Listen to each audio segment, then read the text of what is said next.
पूरे महीना हम पैसा कमाते हैं, हम सैलरी लेते हैं, उसके बावजूद भी हमारा मनी के रिगार्डिंग कंफ्यूजन और मनी का तंगी बनी ही रहती है। तो इसमें इनकम की कोई कमी नहीं है, इसमें आपकी कमाने की भी कोई कमी नहीं है। इसमें केवल यही कमी है कि हमें पर्सनल फिनांस के बारे में जानकारी ही नहीं है और जिसे हमें बताया ही नहीं गया है। तो दोस्तों, मैं अगले कुछ मिनटों में पर्सनल फिनांस का ए से लेकर जेड तक, जो कि हमारे जीवन का सबसे इंपॉर्टेंट अंग है, इसे मैं आपको बताऊंगा।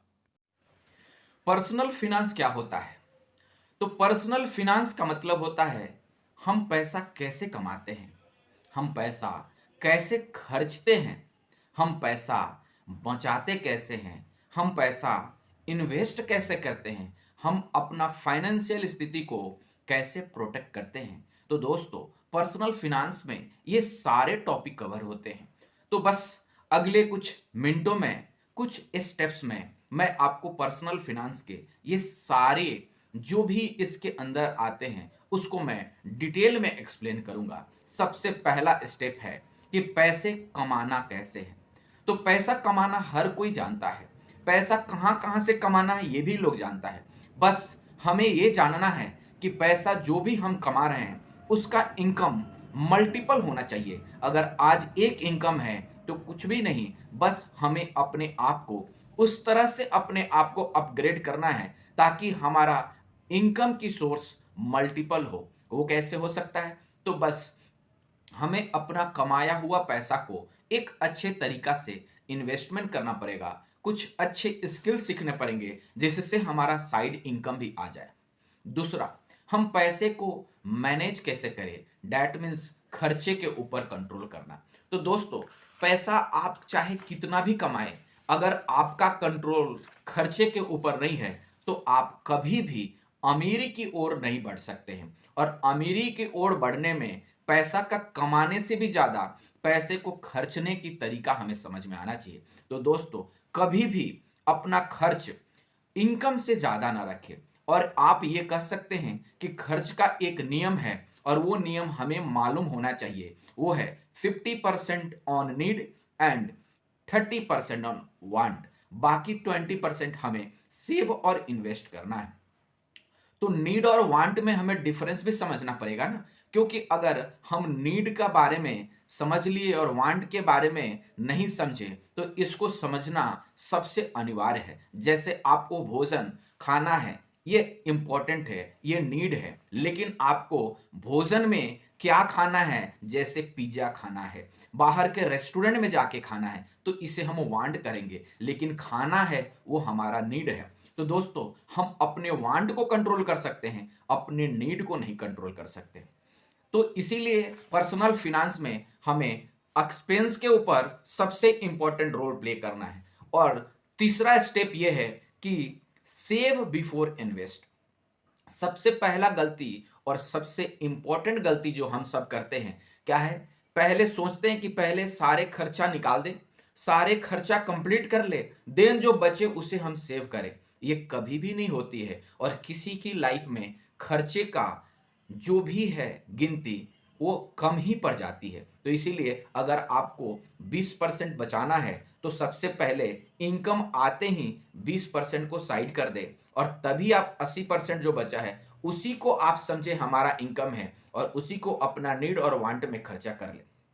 ये तीसरी इंपॉर्टेंट स्टेप थी। चौथी स्टेप ये है कि हमें इन्वेस्टिंग के बेसिक के बारे में जानना पड़ेगा, क्योंकि हम जब 6 मंथ के इमरजेंसी फंड अपना बचा लेते हैं, जिसे हम एक सेफ फाइनेंशियल इंस्ट्रूमेंट, जिसे आप कह सकते हैं एफडी, बॉन्ड या कुछ और रेकरिंग फॉर्म में हम रख सकते हैं। लेकिन जैसे ही हम अपने बेसिक रिक्वायरमेंट यानी इमरजेंसी फंड पूरा कर लेते हैं तो उसके बाद हमें अपने आप अपने पैसे को ग्रो कराना है। और ग्रो करेंगे तभी जब हम उसे अच्छा फाइनेंशियल इंस्ट्रूमेंट में इन्वेस्ट करें और वो इन्वेस्टमेंट चौथा स्टेप है और सबसे इंपॉर्टेंट स्टेप है। तो अभी हमें ये भी जानकारी होनी चाहिए कि इन्वेस्टमेंट हम करें क्या और कैसे करें। तो बस इसकी एक ही इंपॉर्टेंट सूत्र है कि जब भी आप कहीं इन्वेस्ट करें उसमें रिस्क तो जरूर ही रहेगी, लेकिन रिटर्न ये जरूर ध्यान रखें कि रिटर्न इन्फ्लेशन से ज्यादा होना चाहिए।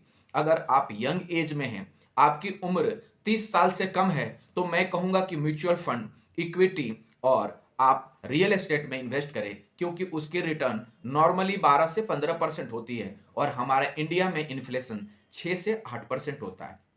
तो इससे हम क्लियरली समझ लेंगे कि हम अपने रिटर्न इन्फ्लेशन से ज्यादा कर रहे हैं। फिफ्थ स्टेप है प्रोटेक्ट योर मनी। तो दोस्तों, इस इंपॉर्टेंट स्टेप को हमें समझना और जानना बहुत जरूरी है।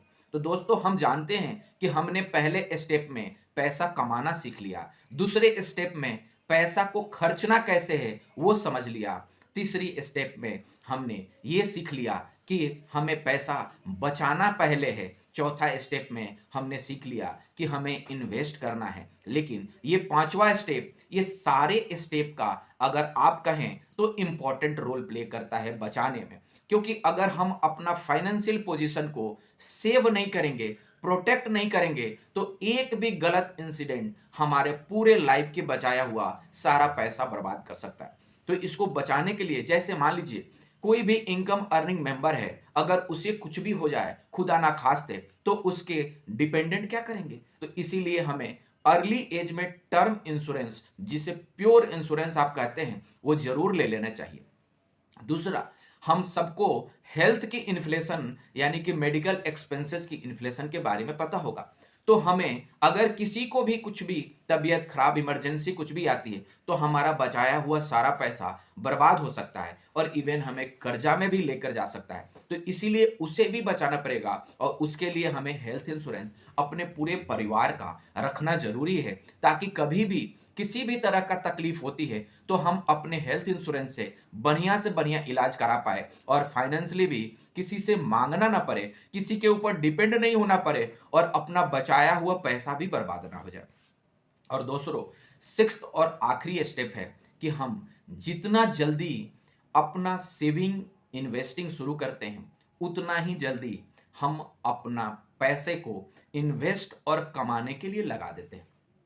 तो दोस्तों, आप हम सब जानते हैं कि अगर हम अर्ली एज में टर्म इंश्योरेंस लेंगे वो भी सस्ता पड़ेगा, हेल्थ इंश्योरेंस लेंगे वो भी सस्ता पड़ेगा, और अगर हम छोटा अमाउंट भी अपने 20 में जो कम बचाएंगे वो हमारा 14th और 16th ईयर के एज में काफी ज्यादा कंपाउंड हो जाएगा, यानी कि काफी ज्यादा मल्टीप्लाई हो जाएगा, और वो छोटा अमाउंट भी हमारे लिए फाइनेंशियली स्टेबिलिटी, फाइनेंशियल फ्रीडम और आप कह सकते हैं कि आपकी डर की आजादी का सबसे बड़ा एक खजाना बन जाएगा।